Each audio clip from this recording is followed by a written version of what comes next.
And on this Thursday, March 20th, 2025 edition of Newsmakers, a U.S. Department of Education investigation concludes that Maine's Education Office violated the Title IX anti-discrimination law by allowing transgender athletes to play on girls' sports teams and use girls' sports facilities. Maine's Democratic governor clashed with President Trump over the issue during a February 21st meeting at the White House, saying, "We'll see you in court."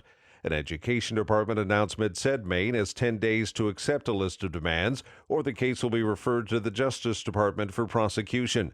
In a separate investigation, President Trump's administration has also suspended $175 million in funding for the University of Pennsylvania over the participation of a transgender athlete in its swimming program.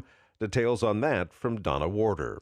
Penn has been facing an investigation by the Education Department focusing on its swimming program, but the federal money was suspended in a separate review of discretionary federal money going to universities. A Penn spokesperson says the school has not received any notification or details of the suspension in funding, but says Penn has always followed NCAA and Ivy League policies regarding student participation on athletic teams. Leah Thomas, a transgender woman, swam on the school's women's team and was the first openly transgender athlete to win a Division I title in 2022. Donna Warder, Washington.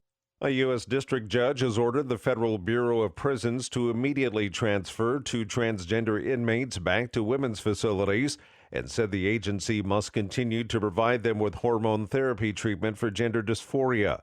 The inmates had been moved to men's facilities in the wake of President Trump's executive order, which calls for housing transgender women in men's prisons and for halting so-called gender-affirming medical care.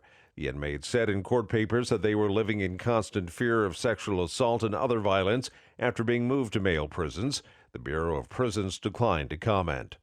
A University of South Florida medical school administrator is out of a job after claiming that he rebranded programs as a way to get around restrictions against DEI. Dr. Haywood Brown, an associate vice president with USF Health, stepped down from his position after a group opposing gender transition care leaked his comments to a conference in Virginia. Brown appeared to boast about finding loopholes in anti-DEI laws. We have not gotten around it. We just continue to do the things we need to do by calling it something different. USF says it's disappointed in Brown's comments. Brown, a former department chair at Duke University, also reportedly took swipes at White House Deputy Chief of Staff Stephen Miller and Florida Surgeon General Joseph Ladapo. Authorities in Lancaster County, Pennsylvania, say the investigation into an apparently aborted baby found buried in a backyard earlier this month is ongoing. In a statement yesterday, the Susquehanna Regional Police Department said the case is active, but no other details can be disclosed due to the sensitive nature of the investigation. The baby, who was around 20 weeks old gestationally, was found buried outside of a home on March 6th after a witness reported that the mother took medication bought online to induce an abortion.